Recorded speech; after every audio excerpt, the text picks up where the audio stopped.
Hello, everybody, and welcome back to Cure for the Common Game. Today's deck, Surrak Dragonclaw, was actually suggested by one of our viewers, Taylor Jordan. Wanted me to do my take on the Surrak Dragonclaw here. And with the first card here being Rurik Thar, you can pretty well tell exactly how I went with it. It is nothing but dudes. All creatures, all the time. It is nothing but putting dudes into the red zone. And what I tried to do is get creatures with spell-like abilities, because there's certain abilities that you just got to have. You've got to have the ability to destroy things and to draw cards and to whatever, speed up your mana. So that being said, here's Surrak Dragonclaw. Now, Rurik Thar does work when every one of your spells are creatures, and now they cannot be countered. So, and all your creatures have trample. Now, trample, vigilance, reach, pretty good on Rurik Thar. There is, I want to go through the +1/+1 counter theme, because there are obviously Simic colors in Surrak Dragonclaw, and so the +1/+1 counter theme is pretty strong. With Prime Speaker and Azuri, there's actually quite a few legends in here. The Azuri has a lot of things. It interacts quite a bit with a lot of your creatures, as far as, acidic slime and your elves and stuff like that. And he has the ability to get nuts with +1/+1 counters. So does Tavorel. Really good. Now, you know what's better than Double Strike? How about Double Strike? Trample. Yeah.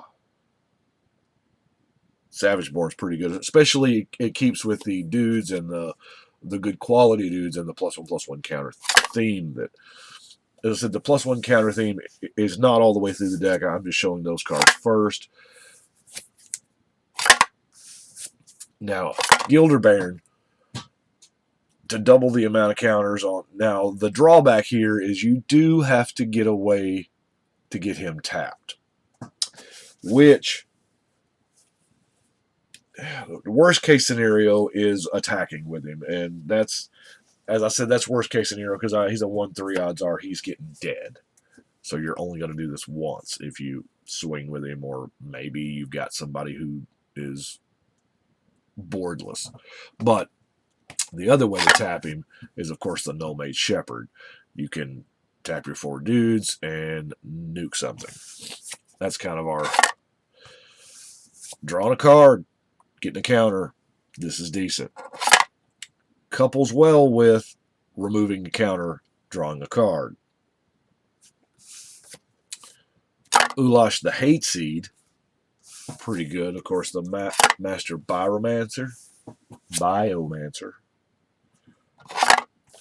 Fathom Mage. Drawing cards. Trying to draw cards creature based. Alter Ego, of course. And Experiment Krog. Now, that is it for the actual +1/+1 counter theme. And since we are playing with a lot of dudes, I wanted to play dudes that worked off other dudes. There's this dude who looked like a dude who was acting like another. I don't remember that quote. Anyway. Soul Scourge Elemental. It doesn't look that good, but the first strike, yes, it literally dies to everything. It does not, Flare will kill this guy. But if he does get out there and he does live through an attack, that's a beautiful thing. And of course, when your creatures die, they're going to hurt them. Shaman of the Great Hunt, a beautiful card in there. It's all the right colors. It does all the things you want to do. It draws you cards. It gets you counters. Beguiler of Wills will just about tap to take anything on the board, as long as, it ain't all shroudy and stuff. Now, I'm only running one of the archetypes, mainly because the other two, we already have trample with our commander. But the ability to take away flying is beautiful. Yeah, it's a 6 mana 3/2. Totally worth it. Hey, there's my mana ramp.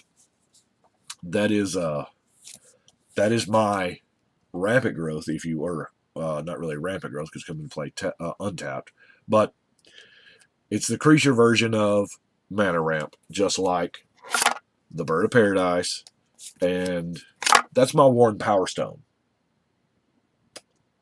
Essentially, it's a Worn Power Stone in this deck.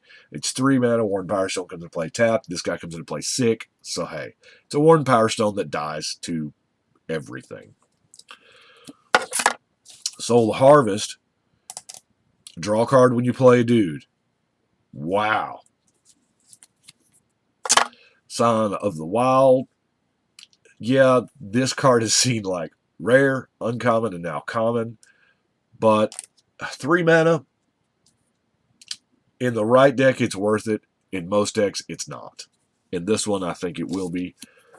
Champion of Lambholt, here again with the +1 counter. And dudes, it's all good. Acidic Slime is our naturalized variant. Ancient Ooze. We're going to talk about Ancient Ooze. Converted mana cost of other creatures you control. Now, it's 7 mana. Obviously, you're not going to... Even if you... Well, no, you can't run him out there by himself because he says other creatures. So he doesn't count himself. So obviously you're not going to play an Ancient Ooze to an empty board. But this is a big play when you draw it on a full board. Now, Mossbridge Troll.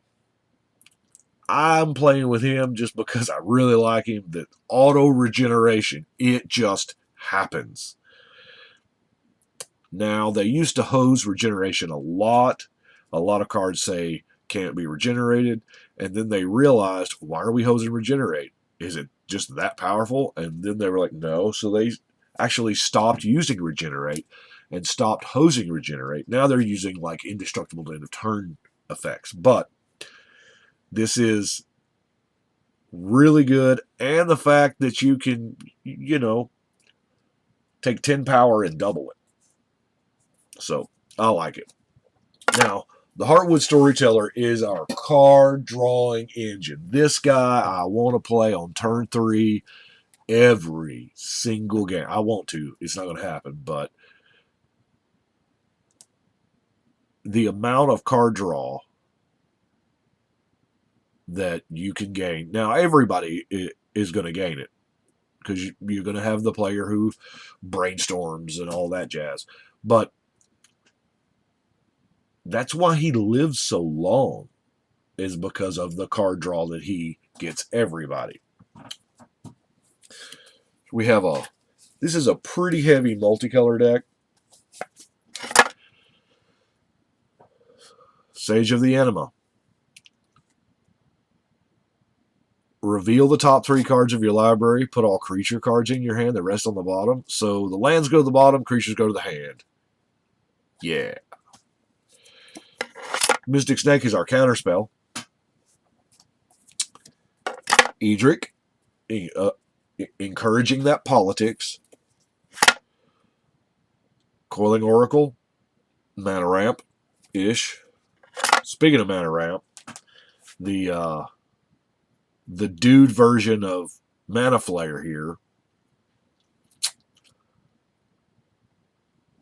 Pretty good on a 7/5 body. I like this guy because he's a little mana ramp, but he also pings. Now, he's not going to live long because once you play him, you're going to use him every single time. I mean, I'm going to get a green mana at the end of your turn, and everybody takes 1, and I ain't even going to use it because I'm that guy.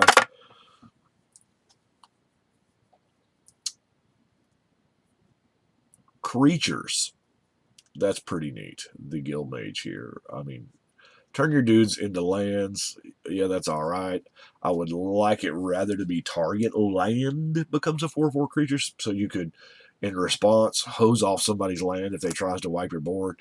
Because let's face it, a board wipe in this deck hurts. It hurts bad. It's not unrecoverable because all you're drawing is dudes and lands, but it does hurt.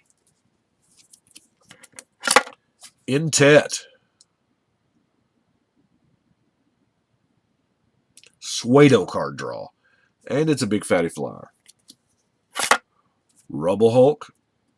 Number of lands. Tusker. You can force that blocking creature. There are a lot of creatures that in this game, as y'all know, that are there not to attack or block.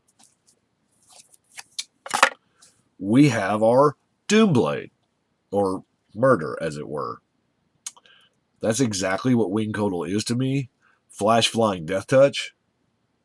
You're just going to wait till they attack, and you're going to flash this guy out, block with him, and you kill their guy for 3 mana. So this is a Simic Murder. This is as close as it's going to get. Speaking of Simic, Simic Sky Swallower is too good not to play. Flying, Trample, Shroud. Harbinger of the Hunt. Especially if you've got the archetype in play. That can get out of hand quickly.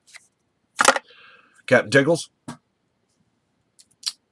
Giant Solifuge. Spellbreaker. It's kind of redundant, if you will. Can't be countered, but you're not always going to have your general in play. Cold-Eyed Selkie.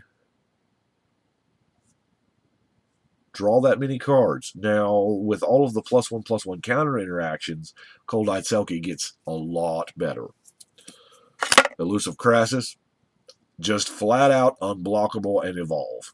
So he's going to evolve quite a bit. There's something about Bloodbraid Elf that it just, I could not play with it. The card advantage aspect, and yes, there's the option of flipping that Hydra up and that incredible feel-bad moment, but there's also the, it's a buy one, get one free creature spell. Skybreaker, Bloodthirst 3, there with the counters again. Niv Mizzle Draco Jizzle. Drawing cards. That's what it's all about. The Fanatic. Now, Tribute is just about, in a multiplayer game, Tribute's going to get paid. Somebody's going to be like, yeah.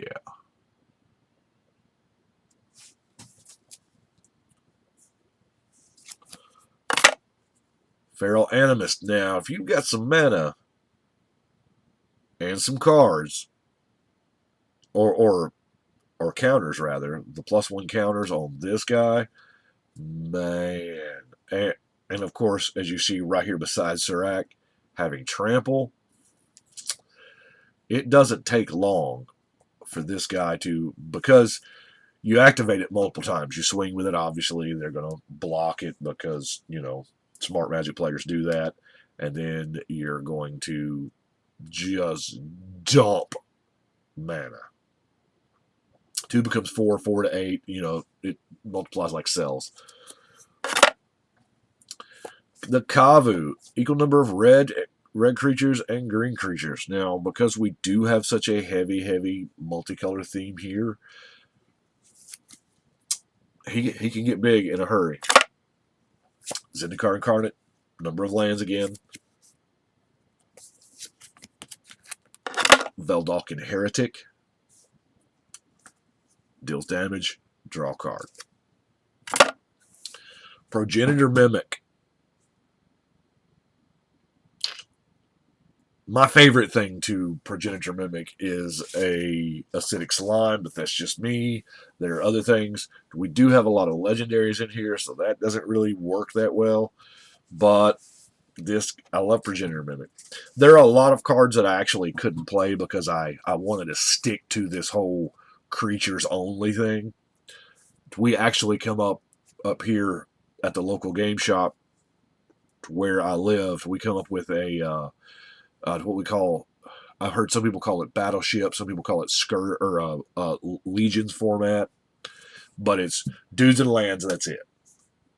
And it is pretty fun. You don't have ridiculous things happening, but you do have just a lot of dudes swinging for a lot of damage. It actually plays out a lot quicker than you think. There's not as many board stalls as you would first.